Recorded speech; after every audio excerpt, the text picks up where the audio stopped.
was a moment that ranks as one of the most memorable and exciting in Erie sports history. A lasting impression that set off a celebration 6 years in the making, and one that solidified a franchise into the sporting conscience of a community.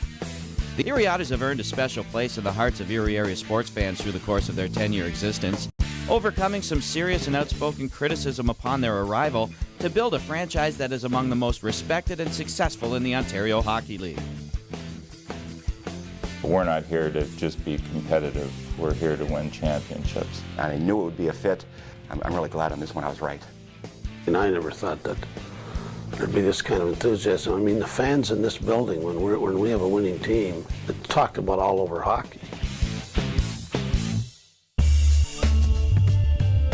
Through a combination of on-ice success and an unprecedented commitment to the community, the Otters have risen above the popular skepticism prevalent in the summer of 1996 when the announcement was made that a new level of hockey was going to call Erie, Pennsylvania home. Well, I think the initial reaction by the community was, what is this? You know, what is junior hockey? There were so many analogies made to high school hockey because of the age of the players. There was definitely a concern voiced pretty much throughout the community about how successful, first of all, another hockey team would be in Erie because there had been a lack of success throughout the years, at least measurable, great success. And then this brand of hockey was totally misunderstood. So there was a lot of questions when the team came to town. Erie's OHL education began immediately. The organization first set their sights on winning over the area's longtime hockey fans. At the same time, the team took aim at their early detractors, hoping to convince them that Otters hockey would bring new levels of excitement and entertainment to the city's long hockey history. But it wouldn't happen overnight. The Otters made their regular season home debut at the Tullio Arena on September 29, 1996 against the Plymouth Whalers. Even with a roster featuring 6 National Hockey League draft choices and an abundance of promise, a 4-0 loss in the opener turned out to be a precursor of things to come. The team struggled through much of the remainder of their inaugural season, hovering around the .500 level before being eliminated in the opening round of the postseason. It wasn't actually until midway through the 1997-98 season that things started coming together, and the community got a glimpse into what Otters hockey could deliver in the areas of success and excitement. 97-98 season, it was pretty much status quo, sort of like a mediocrity. And all of a sudden there's like a 17-18 game unbeaten streak. And that carried over, into the playoffs with the London Knights. And I've always said that series brought big interest to the fans of Erie. With a series like that against a team from a city that people are familiar with from being on television. The series goes 7 games after Erie was down 3-0. That really, the end of that year from February to March into the playoffs there, to me it stood out. The intensity, the players that were involved. I think that was maybe not the turning point, but then again maybe it was a signature point of this Erie Otters that it would be very popular. The 17-game unbeaten streak ranked among the longest in Ontario Hockey League history. And even though their rally from a 3-0 deficit against the Knights fell a game short, the electricity created in the community was unmistakable. Something special was happening, and people were taking notice. By the beginning of the 1999-2000 season, the Otters had become legitimate OHL contenders. Young prospects began to fulfill their potential and become genuine junior superstars in leading the team to the first of 3 consecutive Midwest Division titles. The new millennium also delivered the franchise's first postseason success, as the Otters outbattled the Brampton Battalion in the opening round of the playoffs before succumbing to the Sault Ste. Marie Greyhounds in the Western Conference semifinals. Clearly, momentum had taken over the Otters and their steadily growing and fiercely loyal fan base. Attendance continued to show significant increases, and the team rewarded their record-breaking support with a record-breaking season. Nearly 120,000 fans helped establish an Otters regular season mark in 2000-2001, a season that also delivered a franchise record 45 wins, an amazing 21-game unbeaten streak, and a league-leading 102 points. It all added up to sending the Otters toward the postseason as championship favorites. Despite icing a lineup unmatched in franchise history, a dream season came to a screeching halt in the Western Conference Finals when the Otters ran into their arch rivals from Plymouth. Last game before we went to the third round of the playoffs, of the team that lost out, boys got hurt. Koliakovo got hurt. And God, and I thought we had a good team, and I knew how good Plymouth was. And then we lose in the opening game. Like every key game, our home opener for their fans to see us when we first got here. Jammed, sold out. We don't score a goal. We don't even give them something to cheer about. So now here, finally, we're into the third round, and we've been working hard. And opening game at home, we lose. We go there and win 4-1, tie the series up. Come back here, we play one heck of a game, and Zepp is just outstanding. I mean, in the third period, in the last 2 minutes, then they beat us. And we never recovered from that. Erie's most promising season to date led the way to numerous prestigious awards, including team captain Brad Boyes, who took his place among the OHL's elite when he was awarded the Red Tilson Trophy as the league's most outstanding player. The success of the Otters in 2000-2001 created expectations that reached unprecedented proportions. And as it turned out, the excitement was just beginning. Season number 6 of Otters hockey started with a celebration of the franchise's most successful campaign to date and ended with a moment forever etched in Erie sports history.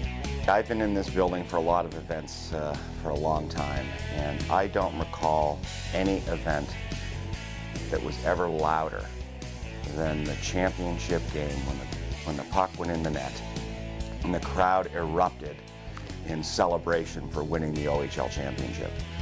I don't think I ever remember any crowd being louder, enjoying that moment more than when that puck went in the net and that OHL championship was brought home to Erie. Very exciting. I get goosebumps even thinking about it. It was just a fabulous, fabulous series, great season, and a great moment. The pieces of a puzzle collected through the previous 5 seasons seemed to magically come together in 2001-2002, creating another legitimate contender featuring players with more experience and determination looking to finish what they started. Corey Pecker's franchise record 53 goals and 99 points led the Otters to another 40-win regular season that set the table for a postseason feast that Erie simply couldn't resist. A 10-game winning streak to close out the regular season served as a springboard into the playoffs as the Otters took aim at an OHL championship. Erie made quick work of the Sarnia Sting in the opening round, followed by a 6-game win over the London Knights in round 2, highlighted by Carlo Koliakovo's overtime series winner. The Otters moved on to the Western Conference Finals for a second straight season, with only one team standing in the way of the franchise's first championship series appearance. Erie cleared the final hurdle with relative ease, taking out the Windsor Spitfires in 5 games to move to within 4 wins of an OHL title. There was no doubt Otters fever was running wild prior to their OHL championship series against the Barrie Colts. By the time Game 1 of the best-of-7 series got underway at the Tullio Arena, it had developed into a full-blown epidemic, and the Otters greeted the community's overwhelming display of passion with style, ratcheting up an excitement level with every victory as they jumped out to a 3-0 series lead. A loss in Game 4 in Barrie proved to serve as a temporary setback while setting the stage for an unforgettable conclusion. Another capacity crowd was on hand for Game 5, filling the building with all the enthusiasm and support that had become synonymous with the Tullio Arena during the 2002 postseason. The game had all the earmarks of a classic, and it didn't disappoint. Regulation time wasn't enough to determine an outcome, as the two teams headed to overtime in search of a winner. Birdie leading the rush, cross-ice pass to Courtney. Here's Courtney, his shot, score! Courtney is the overtime hero. Sean Courtney with the game winner. 5:46 remaining in OT. The Erie Otters are the 2002 OHL champions. It was really the most exciting single event I've ever been associated with.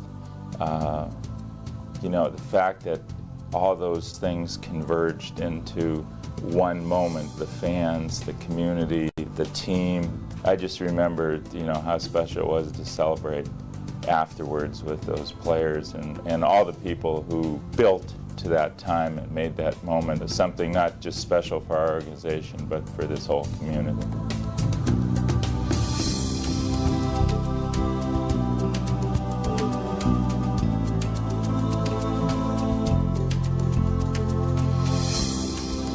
The season came to a disappointing end at the 2002 Memorial Cup in Guelph. After posting a 2-1 record in the round-robin portion of the 4-team tournament, the Otters were eliminated by Victoriaville in overtime of the semifinals.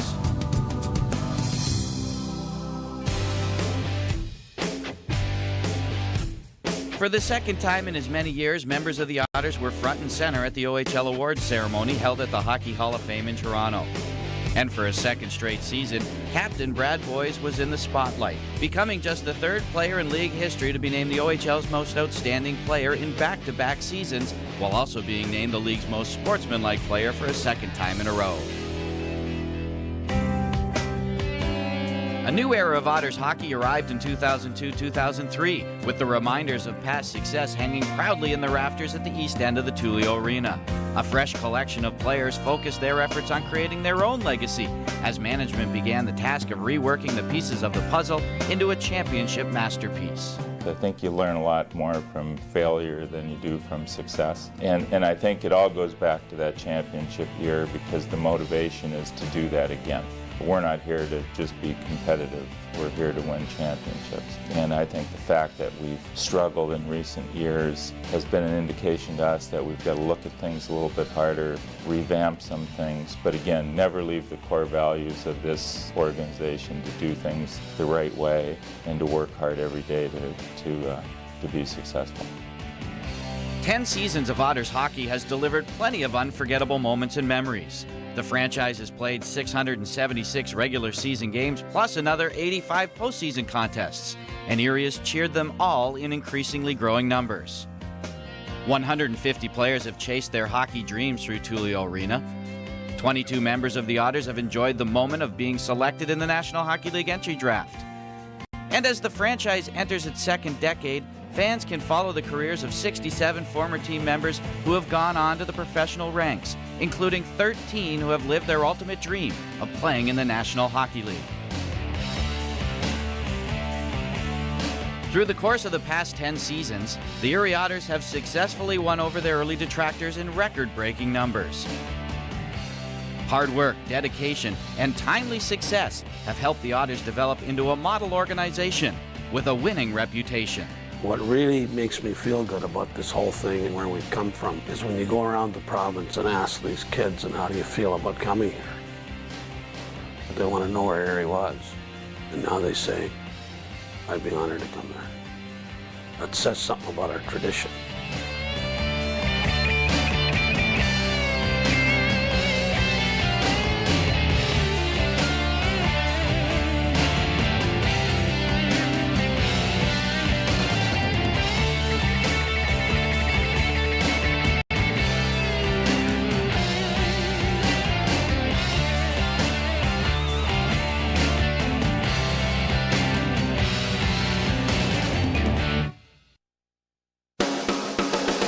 This player made a seamless transition as a member of the Otters after being selected 30th overall in the 2005 Ontario Hockey League priority selection. During his first OHL season, he registered 23 points, leading all Erie rookie scorers, while his 13 goals were the 16th most among all freshman players in the league. The 2005-2006 Erie Otters Rookie of the Year, Nick Palmieri.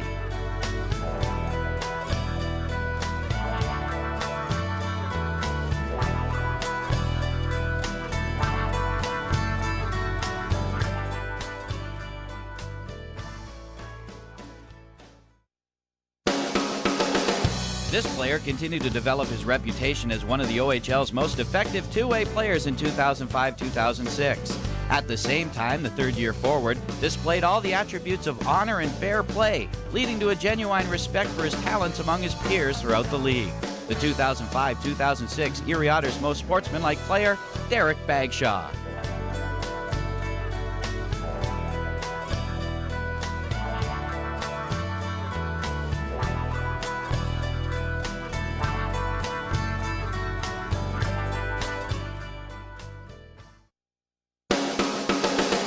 This player patrolled the Otters' blue line with a balanced combination of offensive flair and abrasive grit. He established career highs in all offensive categories, registering 10 goals and 39 assists for 49 points in 60 games to rate 5th in Otters scoring. In addition, all 3 offensive totals ranked among the top 15 among defensemen in the OHL. The 2005-2006 Erie Otters' best defenseman, Andrew Hotham.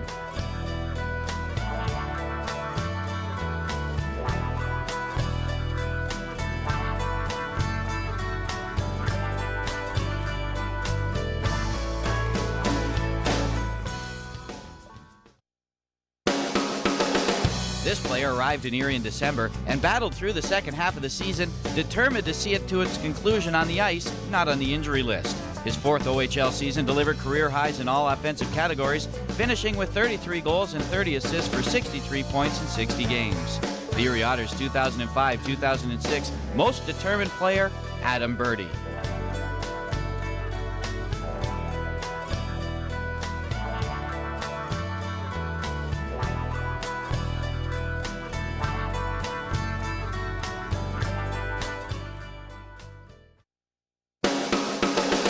The Erie Otters have always placed an extra emphasis and importance on community involvement, and this player rose to the occasion with his contribution to SABA, the Skating Association for the Blind and Handicapped. The veteran defenseman made an early season commitment to SABA and was a regular participant at their events, while also playing a significant role in numerous other community and school activities. The 2005-2006 Erie Otters Steve Nimigon Humanitarian Award winner, Chad Loikens.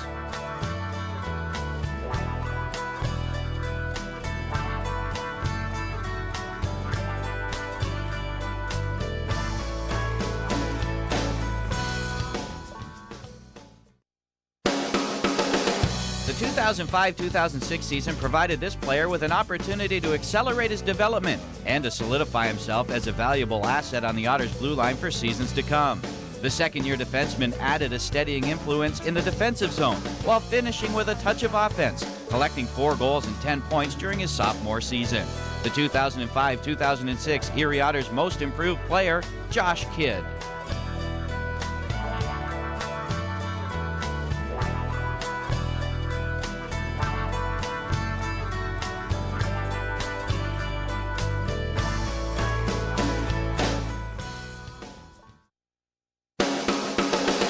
This player closes out his OHL career as a double winner. The durable defenseman made his Otters debut all the way back in 2001-2002 as a holiday call-up, battled through injury during his rookie season, and developed into one of the Otters' most reliable performers. The veteran defender's dedication carried beyond his on-ice contributions and into the classroom, where he excelled at Gannon University, earning 12 credits and achieving the highest quality point average among team members. The Erie Otters 2005-2006 Bassin Award winner for dedication and the Scholastic Player of the Year, Jake Heller.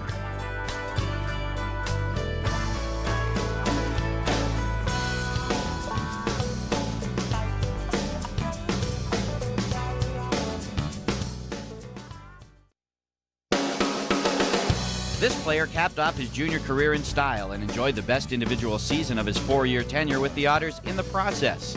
The veteran forward shattered his career best in all offensive categories, putting together a season that featured 46 goals and 38 assists for 84 points in 60 games. His 46 goals were the second most in franchise history and tied for the 6th most in the Ontario Hockey League, and his 84 points tied for 15th in the race for the Eddie Powers Memorial Trophy presented to the OHL's top scorer.